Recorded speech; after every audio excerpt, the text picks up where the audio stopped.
What's up, Wolfpack fam? It's your boy Kid back at it again. Hope everyone is doing well. We're going to be checking out 10 worst places to live in England. Shout out to Rooster for the suggestion. Let's get it. 10 worst places to live in England. England prides itself as the best of the 4 constituent countries making up the UK. Granted, England is the home of London, the capital of the kingdom. Nevertheless, it's not everywhere in England that you'd love to live, and things may not be as good as they appear in pictures. There are terrible places as well in England. Cultures in certain places may shock you while you're still dazed in disbelief about the obnoxious attitude of some people. Here we present, for your consideration, the 10 worst places to live in England. Oh, a quick one here.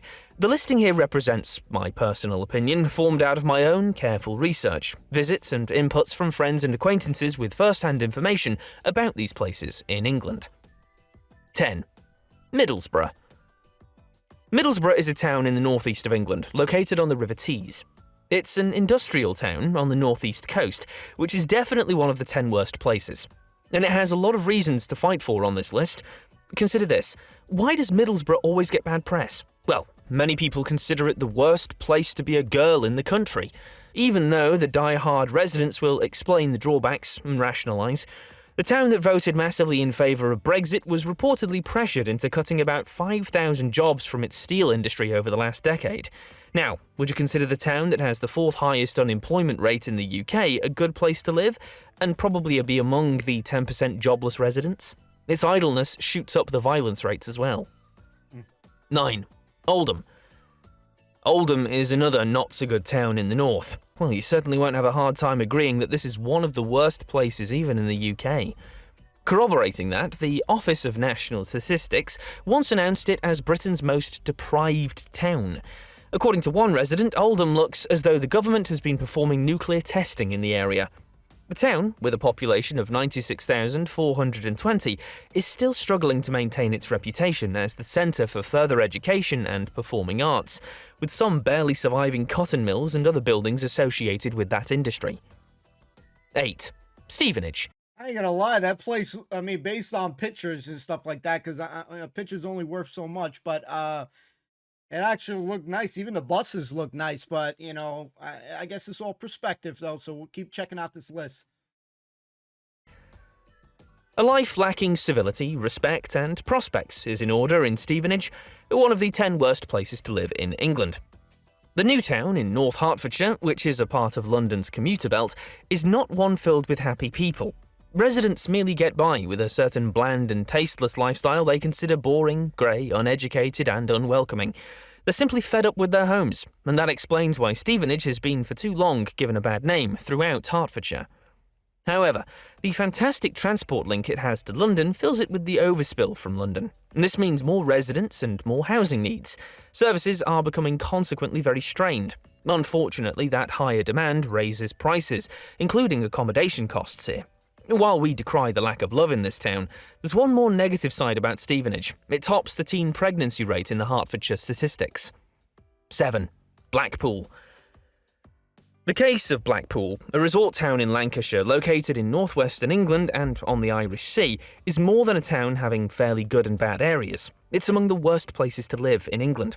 Though famous for its tower, lights and pleasure beach, it's the poverty kingdom. You'll observe a very run-down area as you're getting away from the front. A resident claimed that when you go back a few streets from the prom, you'll witness deprivations, ghettos, and the scummy pubs that characterise Blackpool. That's why, despite being one of the most popular seaside resorts in the UK, the number of visitors continues to drop. If you're thinking about living in the UK, this is one of the worst places to contemplate, even though it has a zoo, a model village and gardens, and the Sandcastle water park. 6. Gravesend. Isn't that where Rab took his family for a vacation with the theme park, amusement park? Just making sure. Yeah, because he mentioned something there, the zoo and all that. Yeah, I mean, yeah, it's very tough, this list, but let's keep checking it out. And this is another very bad place to live in England. The town, in northwestern Kent, England, on the bank of the Thames River, opposite Tilbury, Essex, is living up to its name. You don't hear the name Gravesend and draw an image of some idyllic town. The volume of bad reviews the town's having is counting it among the 10 worst places to live. Gravesend is educationally backward, apparently. Even though it has rail and road transport systems, the operations are not robust enough to facilitate movements and can't provide solid transport and support for the economy. Residents are listing their homes in markets so that they can move to more affluent areas. 5. Luton. Back in 1938, when Luton Airport was one of Britain's major airports and when the Luton Town FC had several successful spells in the league, hardly anyone could have imagined that the town of Luton would ever be one of the 10 worst places in England. But now, perhaps the only remaining thing going for the town, situated within the historic county of Bedfordshire, is its closeness to the M1, which provides a fast exit, thanks to the 3 motorway junctions and 2 railway stations. The poor state of the town may also be connected to its being an administratively independent unitary authority. This somehow stifles the development in this populous town of some 220,000 residents. As the most populous town in Bedfordshire, it's one of the largest in the UK without city status. 4. Bradford. We've had enough of Bedfordshire. We find the next one of the worst places to live in England in a city in West Yorkshire, namely Bradford. Ironically, a city known internationally as a centre of wool textile and a city of the Industrial Revolution, it has no business being among the worst places. However, only 65% of its residents are really employed. So what do you expect in a city where 35% of residents aren't productively engaged? This explains why it's perceived as a city of extremes, of violent crime, burglary, sexual crime and murder.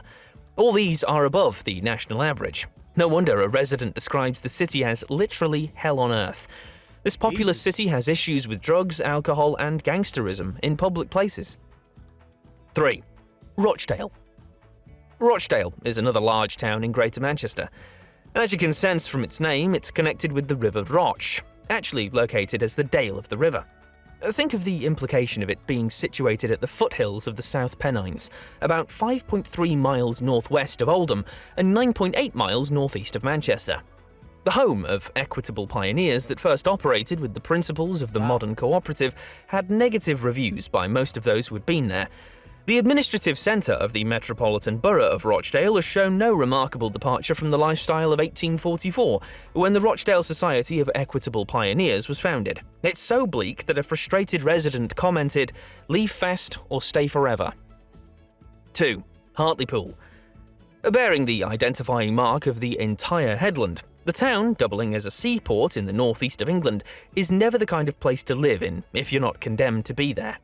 Looking at the statistical figures of the place, you'll see how economically deprived the area has been and how hard it is to land a job there.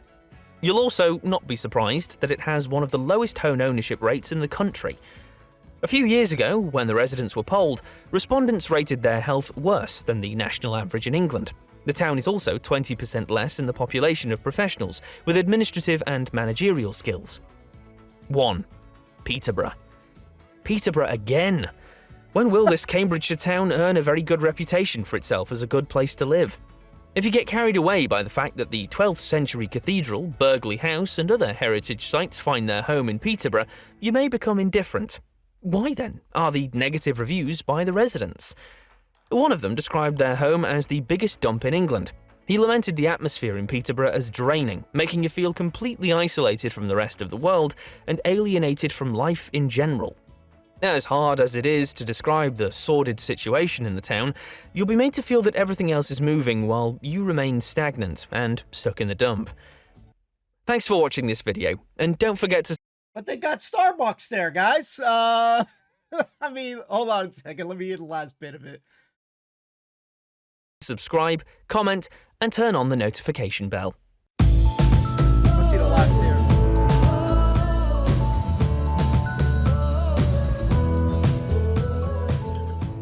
So let's debunk this thing real quick, guys. So from these, list of 10, does anyone live in any of these parts, Bradford, Blackpool, that can say, no, it ain't that bad, than how he described it? That's the first question that we got here. And I'm going to be completely honest here. And again, it's perspective. Obviously, I don't live there, so I can't know exactly how things are going. But, very interesting video. Me visually seeing all these places, as far as from a picture standpoint or a little clip here, they look, as they look beautiful to me. I mean, again, it's all perspective. I don't live there, so some places are going to be harder than others, but that can be said about any place. No matter where you go, whether China, for example, they're going to have like some difficult places to be at, or uh, New York, or, the US. So, bad places exist everywhere. So, everybody knows that. But, definitely a very interesting video here. The Blackpool, you guys can fill me in a little bit more there. We have watched Rabseed Nesbitt, and I believe he visited there. And, to me, honestly, a lot of the times, even when we're watching these shows, a lot of these places look beautiful to me. Some of these the buses that were in here, the trains look cool to me.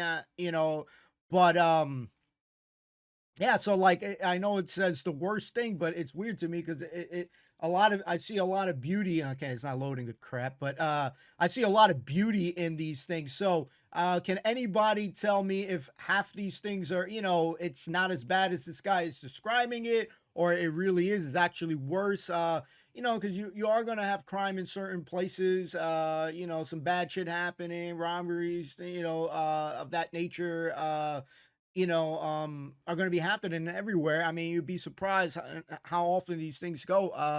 I remember my friend having an app that, for example, it was an app that would basically tell you what bad things are have happened. Like, so like if somebody got shot, for example, they'll say, okay, somebody got shot at Westchester Square, and it scared him, to see like the app, like to see how bad shit goes. I never downloaded the app. I wasn't ballsy. I already live in probably one of the poorest boroughs in the world, at least out here. But yeah, one of the first things is the crazy thing about the worst neighborhoods and stuff like that. Once people hear I'm from the Bronx, and some of the questions that I've been asked is, how many people have I shot? Have I been to jail? Have I been robbing people and stuff like that? So, places can definitely have a bad rep to it. It's very interesting. So yeah, I think that the video helps shed some light, but it also makes me wonder if these are some of the worst, if you guys agree or not. Yeah, I would like to see some of the beautiful ones, because to me right now, I was kind of wild with some of the visual structures there. There's a lot of beauty into it. I'm a firm believer. I think Tupac said it back in the day, a rose can grow out from the concrete. So like beauty can happen in different places and stuff. And even in the Bronx, there are very beautiful places out there. Yeah, there's some places, yeah, you shouldn't go to. But we have, like, for example, the Botanical Gardens, the New York Yankees, Yankee Stadium. So, there are some beautiful places out here. So, yeah, if I were to visit, what would be some of the places to go to? Or any of these I should even check out, even though he says it's the worst. So, I have my interest is just more peaked, as far as just want to see where you guys feeling, and if you are from any of these places, please consider help shedding some light.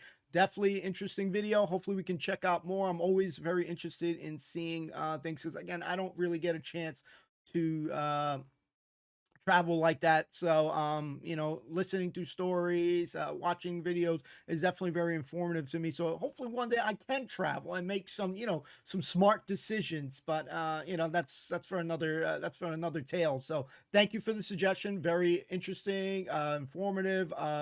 Yeah, I want to know some more. So if you guys can shed some light, I would be most appreciative. We'll see you next time. Peace and love. Peace.